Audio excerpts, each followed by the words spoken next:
আমি সুমনের কানের কাছে মুখ নিয়ে বললাম, কালকে রাতে আমরা এখান থেকে পালিয়ে যাব। তুই এক কাজ করবি, কালকে বিকালে খাবারের সাথে ঘুমের ওষুধ মিশিয়ে দিবি। এটা যেন কয়েক ঘন্টা পর কাজ করে, তাহলে আমাদের সুবিধা হবে। এই বলে আমি সুমনের কান থেকে মুখ সরালাম। সুমন বোকার মতো আমার দিকে তাকিয়ে বলল, এটা কি সত্যি?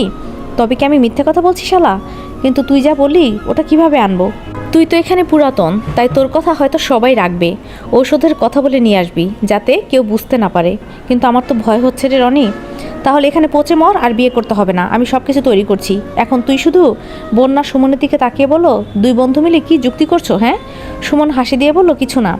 আচ্ছা সুমন, আমি গেলাম, আর আমার উপর ভরসা রাখ। এই কথাটাই বলতে এখানে এসেছিলাম। তুই কিন্তু আমাকে হতাশ করবি না।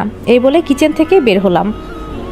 রাতে যখন সবাই মিলে টেবিলে খাবার খাচ্ছে, তখন আমি সোফায় বসে মোবাইল নিয়ে পড়ে আছি। এই বাসায় অন্যদের থেকে আমার একটু সাহস বেশি, কারণ সবাই জানে আমি মুক্তার হবু স্বামী। কিন্তু কেউ তো আর জানে না যে আমাকে যে মেরে ফেলা হবে। হঠাৎ করে মুক্তা আমাকে ডাক দিয়ে বলল, রনি খাবার খেয়েছো? আমি মোবাইল থেকে মাথা তুলে বললাম, না এখনও খাই নাই। একটু পর হয়তো বুয়া খাবার নিয়ে আসবে ওপরে। আজকে আর ওপরে খেতে যেতে হবে না, আমাদের সাথে বসে পড়ো। মুক্তার কথা শুনে আমি সুমনের দিকে তাকালাম একবার। সুমন আমাকে ইশারা করে বলল, আমি যেন এই খাবার না খাই। কি যেন? কেন এই কথা বললো? মুক্তা আবার বলল, কি হলো, আমি কি বলছি? আমি এবার সোফা থেকে উঠে সরাসরি সিঁড়ি বেয়ে উপরে উঠতে লাগলাম, আর বললাম, চাকরদের কখনো মালিকদের সাথে বসে খাওয়া ঠিক না। বলেছেন এটাই অনেক বেশি, ধন্যবাদ। রনি আমার কথা তো শোনো, আমি বলছি। মুক্তার কথা কানে না নিয়ে উপরে উঠে গেলাম। হঠাৎ করে একটা বিষয় আমার মাথায় আসলো। রাতে পালানোর সময় আধা ঘন্টার ভেতরে গেটের কাছে যেতে হবে, কিন্তু সেই সময়টা তো লেখা হয় নাই বইয়ে। অনেক চিন্তা ভাবনা করে বের করলাম সেই পালানোর সময়টা রাত 1টার সময় হবে হয়তো, কারণ এই সময়ে সব কিছু বন্ধ থাকে। অনেক ভেবেছি, আর চিন্তা করব না কিছু, যা হবার পরে হবে। আগে পালিয়ে যাইতো এখান থেকে। বিছানার উপর শুয়ে শুয়ে চিন্তা করছি কিভাবে কি করতে হবে, কিন্তু কখন যে ঘুমিয়ে গেলাম বলতেও পারি না। সকালে তাড়াতাড়ি ঘুম থেকে উঠে রিয়া ম্যামের উদ্দেশ্যে একটা চিঠি লিখলাম। চিঠিতে লেখা আছে, আজকে রাত 1টার সময় এখান থেকে পালিয়ে যাব। যদি যাওয়ার ইচ্ছা থাকে তো সময় মতো দরজার সামনে দাঁড়িয়ে থাকবেন। আপনাকে যেমন আমি বিশ্বাস করি, তেমন কিন্তু আমার বিশ্বাসের মর্যাদা রাখবেন। আশা করি আপনাকে কিছু বলতে হবে না, শুধু আমি যা বললাম তাই করবেন, বাকিটা আমি দেখে নেব। এইটুকু লিখে পকেটে চিঠিটা রেখে দিলাম। আস্তে আস্তে সিঁড়ি বেয়ে নিচে নামলাম। আজকে আমি কিচেনে গিয়ে নিজ হাতে ম্যামের জন্য কফি বানাবো। অন্যদিন তো মুক্তা বানিয়ে দেয়, আজকে বরং আমি নিজেই ম্যামের জন্য কফি বানিয়ে নেই। কিচেনে গিয়ে যেই কফি বানাবো বলে সব কিছু প্রস্তুত করছি, তখন আমাকে দেখে বন্যা বলল, কি ব্যাপার মশাই, হঠাৎ ম্যামের জন্য কফি বানাচ্ছেন? আমি হাসি দিয়ে বললাম, আরে না তেমন কিছু না, মাঝে মাঝে ম্যামের জন্য একটু কফি বানালে হয়তো অন্যরকম স্বাদ পাবে, এজন্য। তা তুমি কি রান্না করতে পারো? পারি তো, আমি সব কিছু রান্না করতে পারি। এসব রান্নাবান্না কে তোমাকে শিখিয়েছে? আমার বলতে গিয়ে আর বলতে পারলাম না, চোখ দিয়ে টপ টপ করে পানি পড়ছে। বন্যা আমার কাছে এসে আমার চোখের পানি মুছিয়ে দিয়ে বলল, আরে এজন্য এভাবে কান্না করতে হয়? ছোট বোনের সামনে যদি বড় ভাই কান্না করে কেমন লাগে বলো তো? পেছন থেকে সুমন এসে বলল, তুই চিন্তা করিস না রনি, দেখিস একদিন আমি এই প্রতিশোধ ঠিকই নেব। তা কিসের প্রতিশোধ নেবে তুমি সুমন? হঠাৎ করে মুক্তা পেছনে দাঁড়িয়ে বলল। সুমন বেচারা বোকা হয়ে মুক্তার দিকে তাকিয়ে বলল, ম্যাম এত সকাল সকাল আপনি এখানে? মুক্তা হাসি দিয়ে বলল, আজকে আমার হবু হাজব্যান্ড নাকি কফি বানাচ্ছে, এটা খেতে এলাম। এই বলে মুক্তা আমার হাত থেকে কফির মগটা নিয়ে খেতে লাগলো। আমি আর কিছু বললাম না, চুপচাপ দাঁড়িয়ে আছি। মুক্তা খেতে খেতে বলল, তুই তো দেখি অনেক ভালো কফি বানাতে পারিস। আমি হাসি দিয়ে বললাম, ধন্যবাদ ম্যাডাম। একটা কথা ছিল, বলবো কি বলবো না? বল, কি বলবি? সেদিন তো আর বাগানটা ঘুরে দেখতে পারলাম না, যদি আজকে বলেন তো। আচ্ছা যাবি? ঠিক আছে যা, তবে বেশি দেরি করবি না। আমি এবার একটু নরম সুরে বললাম, আমি একা গেলে তো ভালো লাগবে না, সুমন আর বন্যা যদি সাথে যেত। মুক্তা এবার সুমন আর বন্যার দিকে তাকিয়ে বলল, ঠিক আছে যা, তবে আগে সব কাজ শেষ করে তারপরে যা। আমি বলে রাখবো না, কোনো সমস্যা হবে না। এই বলে মুক্তা ম্যাম চলে গেল। মুক্তা যেতেই বন্যা কফির মগটা আমার হাতে দিয়ে বলল, আমি আগেই ভাবছিলাম মুক্তা ম্যাম এখানে আসবে হয়তো, আর দেখ এসেও গেল। যখন মুক্তা ম্যাম এখানে আসলো, আমি তোমার কফির মগটা বদল করে আমারটা রেখে দিছি। মাগার মুক্তা ম্যাম কফি খেয়ে মনে করছে এটা তোমার বানানো কফি। আমি এবার মুক্তার মাথায় হাত দিয়ে সুমনের দিকে তাকিয়ে বললাম, আমি না থাকলে তো এইরকম লক্ষ্মী একটা মেয়ে হারাতি শালা। এখন তাড়াতাড়ি হাতের কাজ শেষ করে নে, আমি এই সুযোগে রিয়া ম্যামকে কফি দিয়ে আসি। 10টা বাজার কিছুক্ষণ আগে রিয়া ম্যামের দরজার কাছে গিয়ে দাঁড়ালাম। যখন দরজা খোলার আওয়াজ পেলাম, পকেট থেকে চিঠিটা বের করে আস্তে করে মগের সাথে ধরলাম। রিয়া ম্যাম আমার হাত থেকে চিঠিটা সহ কফির মগটা নিয়ে নিল। আমিও খুশি মনে চলে গেলাম। কিছুক্ষণ পর বন্যা আর সুমন একসাথে এসে বলল, রনি চল আমরা রেডি। ওদের দুজনকে নিয়ে দরজার কাছে যেতেই আমাদের দেখে দারোয়ান দরজা খুলে দিল। হেঁটে হেঁটে বাগানে চলে গেলাম। আশেপাশে তেমন কাউকে দেখতে না পেয়ে বললাম, সুমন আমাদের পালানোর বিষয়ে বন্যাকে কিছু বললি কি? সুমন বলল, না এখনও কিছু বলি নাই। বন্যা এবার আমার দিকে তাকিয়ে বলল, কি বলছো ভাইয়া? পালিয়ে যাবে মানে? হ্যাঁ, আজকে রাতে আমরা এখান থেকে পালিয়ে যাব। আর কিভাবে পালাবো সেটা আমার ওপর ছেড়ে দাও। আমি বলেছি না বন্যা, তোমার এই ভাই থাকতে তোমাকে আমি সুমনের সাথে বিয়ে দিয়েই ছাড়বো। বন্যা আমার দিকে কান্নার নজরে তাকিয়ে বলল, আপনাকে কি বলে যে ধন্যবাদ দেব ভাষাই খুঁজে পাচ্ছি না। কিন্তু আপনার কিছু হবে না তো? আবার না, আমার কিচ্ছু হবে না। এখন সুমন বলে, আমি যেভাবে বললাম সব কিছু রেডি তো?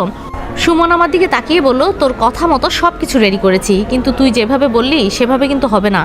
আমি যেই ঘুমের ওষুধ আনছি সেটা খাওয়ার পর 1 ঘন্টা পর কাজ করবে, একেবারে সারা রাত। মানলাম সবাই খাবে, কিন্তু মুক্তাকে তো তুই চিনিস না, ও ঠিকই ধরে ফেলবে।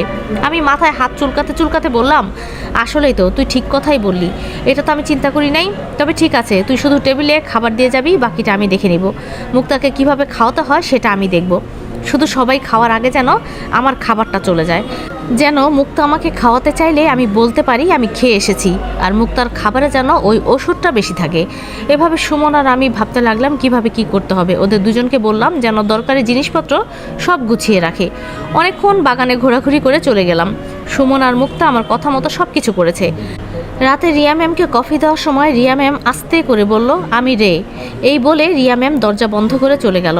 রিয়া ম্যাম রে বলেছে মানে আমি রেডি, বুঝে গেছি। সুমন যখন টেবিলে খাবার দেয় আমাকে একবার ইশারা করে বলল, এখন কি করবি? সবাই টেবিলে বসা। মুক্তার পাশে ওর এক বয়ফ্রেন্ড বসছে। আমি গিয়ে মুক্তার পাশে দাঁড়িয়ে বললাম, আজকে কি আমি তোমার সাথে বসে খেতে পারি? মুক্তা তো আমাকে দেখে পুরাই বোকা বনে গেছে। হয়তো মুক্তা ভাবতে পারে নাই যে আমি নিজে এখানে চলে আসব। মুক্তা তাড়াতাড়ি একজনকে সরিয়ে দিয়ে আমাকে বসতে দিল। আমি মুক্তার খাবারের প্লেটটা হাতে নিয়ে খাবার মাখিয়ে মুক্তার মুখে তুলে ধরলাম। আমার এসব কাজকর্ম দেখে সবাই বোকা বনে গেছে, বিশেষ করে মুক্তা অবাক হয়েছে বেশি। আমি এবার জোরে ধমক দিয়ে বললাম, আর কতক্ষণ এভাবে তোমার মুখের সামনে খাবার ধরে রাখবো? হ্যাঁ, খাবে নাকি ফেলে দিব? আমার কথা শুনে মুক্তা হা করে রইল। মুক্তাকে খাওয়াতে খাওয়াতে বললাম, এত অবাক হওয়ার কি আছে? হ্যাঁ, আর কয়দিন পরে তো তুমি আমার বউ হবে।